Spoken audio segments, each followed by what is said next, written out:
ने तमाम मुरीदों पर लाजिम कर दिया कि मेरे जितने भी मुरीद हैं और मेरे जितने भी हाथ पर बैत लोग हैं वो सारे के सारे पाकिस्तान के हक में वोट देंगे, पाकिस्तान बनाने के लिए वोट देंगे।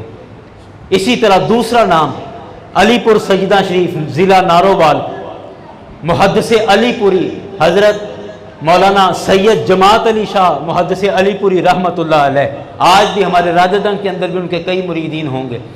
वो उस वक़्त आल इंडिया मुस्लिम लीग, आल इंडिया मुस्लिम कॉन्फ्रेंस जो तंजीम बनाई गई मुसलमानों की तरफ से, उसके सदर मुंतखब हुए और उसके जनरल सेक्रेटरी सदरुल अफाजिल मौलाना नईमुद्दीन मुरादाबादी रहमतुल्लाह अलैह, जो आला हज़रत रहमतुल्लाह अलैह के शागिर्दों में से भी थे और खलीफा में से भी थे, वो उसके जनरल सेक्रेटरी मुंतखब हुए। इसी तरह कायदे अहले सुन्नत कायदे मिल्लत इस्लामिया इमाम अशाह अहमद नूरानी सिद्दीकी रहमतुल्लाह अलैह, इनके वालिद हज़रत ख्वाजा अब्दुल अलीम मेरठी रहमतुल्लाह अलैह, कराची वाले, पहले मेरठ में रहते थे इंडिया में, हिजरत के बाद कराची तशरीफ़ ले आए। इनको ये चूँकि पूरी दुनिया के अंदर उस दौर में इनके मुरीदीन थे और ये कई मुल्कों के अंदर तबलीगी दौरों पर जाते थे, तो कायदे आज़म ने ख्वाजा अब्दुल अलीम मेरठी रहमतुल्लाह अलैह से कहा कि आप पूरी दुनिया में जाते हैं, वहाँ आपके मुरीदीन हैं, आप तबलीगी दौरों पर जाते हैं, तो आप बाहर की दुनिया को जाकर बताएं कि हम पाकिस्तान की तहरीक क्यों चला रहे हैं और पाकिस्तान बनाने के मकासद क्या हैं, ताकि बाहर की दुनिया के लोग हमारी मुखालफत ना करें। और ख्वाजा अब्दुल अलीम मेरठी रहमतुल्लाह अलैह ने पूरी दुनिया के अंदर उस दौर में दौरे किए और वहाँ लोगों को पैगाम दिया कि पाकिस्तान क्या है और ये क्यों हम बनाना चाह रहे हैं, और लोगों को पाकिस्तान की हिमायत में खड़ा किया। यही वजह है कि जब पाकिस्तान बना तो कायदे आज़म रहमतुल्लाह अलैह ने ख्वाजा अब्दुल अलीम मेरठी को सफ़ीर पाकिस्तान का और सफ़ीर इस्लाम का टाइटल दिया कि ये इस्लाम के सफ़ीर और पाकिस्तान के सफ़ीर हैं। सिर्फ यही नहीं, बहुत सारे बड़े बड़े नाम जो बड़े बड़े आस्ताने, बड़ी बड़ी गद्दियाँ उस वक़्त पाकिस्तान बनाने की हिमायत कर रहे थे। क्यों कर रहे थे? इस वजह से कि कायदे आज़म एक सेकुलर स्टेट बनाना चाहते हैं, इस वजह से हिमायत कर रहे थे? नहीं, बिल्कुल नहीं कर रहे थे। हिमायत सिर्फ इस वजह से थी कि एक ऐसी रियासत बनने जा रही है जहाँ मेरे आका के निज़ाम को नाफिज किया जाएगा। सिर्फ इस एक नुक्ते पर, सिर्फ इस एक बुनियाद पर हजारों पीरों ने अपने लाखों मुरीदों को हुक्म दिया कि वोट पाकिस्तान के हक में देना है। और उस वक़्त बड़े तो बड़े नौजवानों में आप में से कई लोगों ने उनकी ज़ियारत की होगी, मुजाहिद मिल्लत हज़रत मौलाना अब्दुस्तार खान नियाज़ी रहमतुल्लाह अलैह, 2001 में गालिबन उनका इंतकाल हुआ है। मियाँ वाली की रिहाइश थी आपकी। आप ज़िला मियाँ वाली में तलबा के जो यूथ विंग थी कायदे आज़म की, उसके सदर मुंतखब हुए और वहाँ से इलेक्शन भी इन्होंने जीता। यानी हमारे उलमा, हमारे मशाइखाने गिरामी, हमारे पीराने किराम, उन्होंने पाकिस्तान बनाने के लिए हर मुमकिन कोशिश की और हर तरह की जिद्दोजहद की और उसमें पेश रहे। हालांकि ये ऐसा दौर था कि जिस दौर में कई मुसलमान बिक गए, कांग्रेसी हो गए और बड़े बड़े उसमें नाम है। मैंने पीछे एक तकरीर में उनके नाम लिए थे तो बड़े दोस्तों को तकलीफ हुई थी और बड़े दोस्तों ने कहा कि ये आपको नाम नहीं लेने चाहिए थे, ये आपने उनकी दिल आज़ारी कर दी है। मैं कहता हूँ जो पाकिस्तान बनाने के हक़ में नहीं है, हमें उनकी दिल जोई करने का कोई हमें सरोकार नहीं है। उनके दिल टूटे या जुड़े, कोई हमें उससे सरोकार नहीं है। जो पाकिस्तान के मुखालिफ थे सारे। अल्लाह अकबर। यारान गिरामी, ये सारी बात मैं इस वजह से कर रहा हूँ, ये पूरी हिस्ट्री का आपके सामने खुलासा इस वजह से रखा है कि पाकिस्तान इस वजह से बना था कि यहाँ निज़ाम मुस्तफ़ा नाफिज किया जाए, यहाँ अल्लाह का दीन नाफिज किया जाए, दीन इलाही, दीन मुस्तफ़वी, उसका निफाज यहाँ पर हो। लेकिन हम देखते हैं कि आज 76 साल हो गए इस वतन अज़ीज़ को बने हुए और इसके हालात ख़राब से ख़राब तर होते जा रहे हैं, बद से बदतरीन होते जा रहे हैं। और आज तक हमने ना खुशहाली के दौर में और ना इस तंगी के दौर में हमें ये अक्ल आ रही है कि इस मुल्क के अंदर हम रसूल अकरम सल्लल्लाहु अलैहि वसल्लम के दीन को नाफिज करें, इस मुल्क के अंदर इस्लाम को नाफिज किया जाए। ये वो मुल्क है जो इस्लाम के नाम पर हासिल किया गया और इसी मुल्क के कई होटलों के अंदर शराब के परमट हुकूमत जारी कर रही है और वहाँ शराब जायज़ समझी जा रही है और खुलेआम वहाँ पर शराबें पी जा रही हैं। वहाँ पर जिना की सरेआम कानून इजाज़त दे रहा है और वहाँ पर सरेआम जिना किया जा रहा है।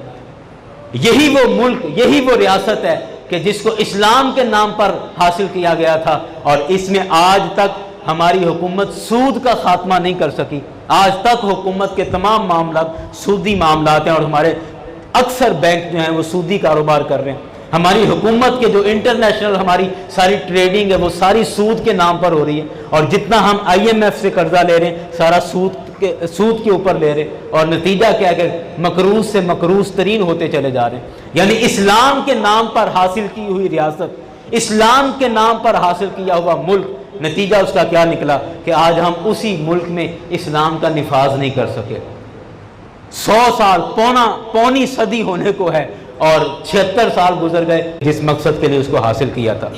यारान गिरामी, ये सारी बात अर्ज़ करने के बाद मैं इस तरफ आता हूँ कि ये मसाइल तो ठीक हैं कि मुल्क हासिल किया था इस्लाम नाफिज करने के लिए, 76 साल हो गए, आज तक इस्लाम नाफिज नहीं हो सका, बात तो ठीक है, लेकिन इसका हल क्या है? अगली बात यह है कि इस्लाम का निफाज कैसे किया जा सकता है। अब आप देखें, मैंने पिछले जुम्मे गालबन या शायद उससे पिछले जुम्मे एक बात कही थी, या शायद जुम्मे में थी या किसी और तकरीर में ये बात कही थी कि हमें ये बात जहन में रख लेनी चाहिए कि मिंबरों पर बैठकर कानून नाफिज नहीं होते। मिंबरों पर बैठकर कानून नाफिज नहीं होते। मिंबर पर बैठकर हम तकरीर कर सकते हैं, लोगों तक अपना पैगाम पहुंचा सकते हैं, और बस मेरे इख्तियार में नहीं है कि मैं पाकिस्तान का कानून बना सकूं, आइन के अंदर कोई तरमीम कर सकूं। आपका भी इख्तियार नहीं है कि आप पाकिस्तान के अंदर कोई कानून बना सकें, लेकिन तब हमारे इख्तियार में नहीं है, हमारी पहुंच ही नहीं है वहाँ तक, ना हम वहाँ तक का सोच सकते हैं, ना कभी इस तरफ हमने गौर किया। फिर इन तमाम मसाइल को हल किस तरह किया जा सकता है? मैं समझता हूँ कि इन तमाम मसाइल का एक ही हल है, और वो हल ये है कि आज हम खुद अपने दीन के साथ वाबस्ता हो जाएं, हम खुद सच्चे मुसलमान बन जाएं। हुकूमत तो इस्लाम नाफिज नहीं कर रही, लेकिन हम खुद अपने ऊपर इस्लाम नाफिज कर लें, हम खुद अपने ऊपर दीन को नाफिज कर लें। ये तो हम कर सकते हैं ना, पूरे मुल्क के अंदर हम ये तो कर सकते हैं, लेकिन सवाल ये है कि हम तो अपने आप पर भी इस्लाम को नाफिज करने के लिए तैयार नहीं है। आप मुझे बताएं कि आप जितना भी मजमा बैठा है, आप मुझे बताएं कि इस सारे मजमे में से कितने लोग हैं जो बाकायदगी के साथ पूरा हिसाब करके हर साल ज़कात अदा करते हैं? यानी इस्लाम को तो हम अपने ऊपर भी नाफिज नहीं कर रहे, मुल्क पर नाफिज करना तो बड़ी दूर की बात है। आप अपने आप से पूछें, मैं हाथ नहीं खड़े करवाता, आप अपने आप से पूछें कि हम में कितने लोग हैं जो बाकायदगी के साथ नमाज पढ़ते हैं? हम में से कितने लोग हैं जब माह रमज़ान आए तो वो बाकायदगी के साथ रोज़ा रखते हैं? आप खुद तो पहले देखें, हम में से कितने लोग हैं जिन्होंने बहनों को उनका पूरा हिस्सा दिया हुआ है? हम में से कितने लोग हैं कि जिनके भाइयों के साथ विरासत के मामले में झगड़ा नहीं हुआ और बड़ी सुलह सफाई के साथ जिन्होंने सारे मामलात को हल कर लिया? कितने लोग हैं हम में से? गिनती के केस नहीं चल रहे, लड़ाइयाँ नहीं चल रही, थानों में नहीं जा रहे, सब कुछ, ये सब कुछ क्या है? हम में से कितने लोग हैं? अब और सुने, हम में से कितने लोग हैं कि जिनको कुरान पाक का तर्जमा आता है?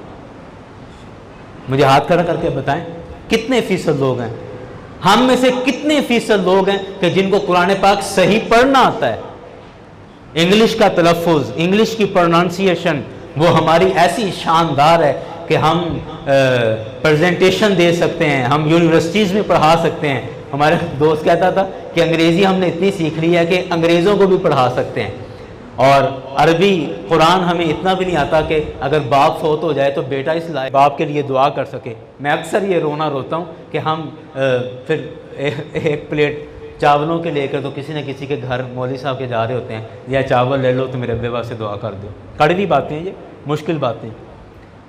तो मतलब ये है कि हम में से कितने लोग हैं कि जो कुरान पाक सही पढ़े हुए हैं, या कुरान पाक बाकायदगी से पढ़ते हैं, या जिनको कुरान का तर्जमा आता है? तो सवाल ये है कि ये सारा रोना तो हम रो लेते हैं कि जी हुकूमत बड़ी ख़राब है, फ़लाँ ने लूट के खा गए, फ़लाँ चोर है, फ़लाँ ये है, मतलब सारे तबसरे। अभी अगर किसी से कहा जाए कि आप फ़लाँ सियासी पार्टी पर कोई तबसरा करो, हम घंटों तकरीरें कर लेंगे उन सियासी पार्टियों पर। लेकिन मसला ये है कि इन सारे मसाइल का हमने हल क्या किया है? हमने खुद से हल क्या किया है? और बड़ी सादा सी बात है कि अगर पूरे मुल्क के अंदर इस्लाम नाफिज नहीं होता, या हमारे इख्तियार में नहीं है कि हम कर सकें, कोई बात नहीं, हम अपने ऊपर तो इस्लाम नाफिज करें। क्या हुकूमत हमें रोकेगी कि आप मुसलमान क्यों हैं? क्या हुकूमत हमें रोकेगी कि आप नमाज क्यों पढ़ रहे हैं? हुकूमत तो हमें नहीं रोक रही, लेकिन मसला यह है कि हम खुद भी इस्लाम से बहुत दूर हैं। और इन तमाम चीज़ों का हल, इन तमाम मसाइल का हल यही है कि हम इस्लाम पर कायम हो जाएं। यकीन करें, मेरी अक्सर गुफ्तगू का आज के दौर में यही खुलासा रहता है कि इस्लाम के साथ जुड़ जाओ, दीन पर कायम हो जाओ। जब तक दीन के साथ आप जुड़े नहीं हुए, तब तक आप कभी भी किसी सूरत में अपने मसाइल का हल नहीं कर सकते हैं। और दूसरी अहम ज़रूरत यह है कि हमें हमारे दोस्त और दुश्मन का पता होना चाहिए। कोई भी आदमी तब तक कोई भी लड़ाई या जंग नहीं जीत सकता जब तक उसको उसके अपने दोस्तों का और दुश्मनों का पता नहीं है। दोस्त और दुश्मन का पता होना चाहिए ताकि बंदा दोस्तों से हिमायत ले सके और दुश्मनों का मुकाबला कर सके। तो हमारा मसला ये है कि हमने दुश्मनों को दोस्त बना रखा है और दोस्तों को दुश्मन बना रखा है। आप यकीन करें, हमारा बहुत बड़ा मसला ये है। मैं आज आप देखें अपने दाएं बाएं कि कितने हमारे नौजवान बच्चे हैं आज अभी तक भी जिनकी ख्वाहिश है कि कभी ऐसा हो कि हमारा कोई बाहर का वीज़ा लग जाए, जो ऑस्ट्रेलिया जाना चाह रहे हैं, जो यूके जाना चाह रहे हैं, जो नॉर्वे के वीज़े के पीछे भाग रहे हैं, 70-70 लाख रुपए जमा करवा रहे हैं कि हमें ऑस्ट्रेलिया का वीज़ा मिल जाए, हमें जर्मनी का वीज़ा मिल जाए, जो जापान जाना चाह रहे हैं, फलां जगह जाना चाह रहे हैं। अब तो हालात ये आ गए, कई दोस्त कह रहे हैं कि इससे पाकिस्तान से अच्छा था कि इंडिया ही रहता, इंडिया जितनी तरक्की कर गया है। अब कह रहे हैं कि इंडिया का वीज़ा मिल जाए, वहीं हम चले जाएं। मतलब ये हमारी जहनी पसमानदगी और जहनी गिरावट का ये आलम हो चुका है। तो आप बताएं कि हमारे दोस्त कौन है और दुश्मन कौन है? अल्लाह अकबर, अल्लाह अकबर। यारान गिरामी, हमें अपने दोस्तों को पहचानना है और अपने दुश्मन को भी पहचानना है, और दुश्मनों से बचना है और दोस्तों की हिमायत करनी है। कि जिन लोगों ने आज से 75 साल पहले या आज 1857 की बात कर लें तो कोई 150 साल, पौने 200 साल पहले जिन लोगों ने हमें जहनी गुलाम बना दिया, मैं अंग्रेज़ों की बात कर रहा हूँ, जिन लोगों ने हमें जहनी गुलाम बना दिया, जिन लोगों ने हमारी नस्लें बर्बाद कर दी हैं उनको तालीम ऐसी देकर, और जिन लोगों ने हमारे जहनों पर कब्जा कर लिया और अपने चुंगल में ले लिया है, आज अगर हम कुछ 75 साल पहले उनसे आज़ाद भी हुए हैं तो आज हमारी नस्ल फिर उन्हीं की गोद में जाके बैठना चाह रही है। आज हमारे बच्चे फिर उन्हीं के पास जाना चाह रहे हैं कि नहीं, हम उनके पास ही जाएंगे। वजह क्या है? वजह ये है कि हमें अगरचे गर्दनें हमारी खून के आंसू होता है। कई दफ़ा ऐसा हुआ कि चौकों पर, चौराहों पर बैठकर हमारे मुसलमान लोग अंग्रेज़ों की ऐसी तारीफ़ें कर रहे होते हैं कि जनाब साढ़े नाल तो अंग्रेज़ ही चंगे ने, उत्थे तो बिल्ली सड़क पर आ जाए तो पूरी सड़क ब्लॉक हो जाती है, ट्रैफिक रुक जाती है, नहीं बिल्ली लंघ लगे फिर असी जावांगे। मतलब इस तरह की बातें करके हम कहते हैं जी हमसे अंग्रेज़ भी अच्छे हैं। यानी एक काफिर को एक मुसलमान अपने ऊपर तरजीह दे रहा है। सोचें, क्या हमें मोहम्मद मुस्तफ़ा के ग़ुलाम होने पर कोई फ़ख्र नहीं है? क्या हमें रसूल अकरम सल्लल्लाहु अलैहि वसल्लम की ग़ुलामी पर कोई नाज नहीं है? क्या सरकार अलैहिस्सलाम की ग़ुलामी हमारे लिए बाइस फ़ख्र नहीं है? क्या सरकार के ग़ुलाम होकर, करीम आका की उम्मत होकर, और कुरान भी हमें कहे कि कुंतुम खैर उम्मा, कि तुम बेहतरीन उम्मत हो, कुरान हमें बेहतरीन उम्मत कहता है, और हम ऐसे हैं कि कहते हैं नहीं हमसे वो अच्छे हैं। मैं कहता हूँ कायनात में कोई भी हमसे अच्छा नहीं है। और सबसे बड़ी बात, ये सड़कें और ये ट्रैफिक और ये गाड़ियाँ ये तरक्की का मेयार नहीं है। सबसे बड़ी बात यह है कि अल्लाह ताला ने हमें मोहम्मद मुस्तफ़ा की ग़ुलामी अता फरमाई है। और अब भी अगर हम पिस रहे हैं पूरी दुनिया के अंदर तो अपनी कुताहियों की वजह से कि हमने मोहम्मद मुस्तफ़ा सल्लल्लाहु अलैहि वसल्लम नहीं अपनाया है। अल्लाह अकबर, अल्लाह अकबर। हफीज़ साहब ने एक मौके पर बड़ा रोना रोया, इसी दुख का इजहार किया।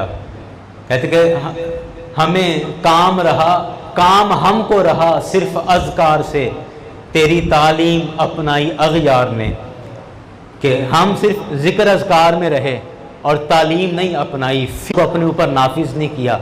और नतीजा क्या निकला कि जिन लोगों ने इस्लाम की फ़िक्र को लिया वो हमसे सैकड़ों साल आगे निकल गए और आज हम बहुत सी बातें हैं, लेकिन इस सारी गुफ्तगू का खुलासा और नुक्ता पॉइंट ये है कि हमें सबसे पहले अपने ऊपर इस्लाम नाफिज करना है।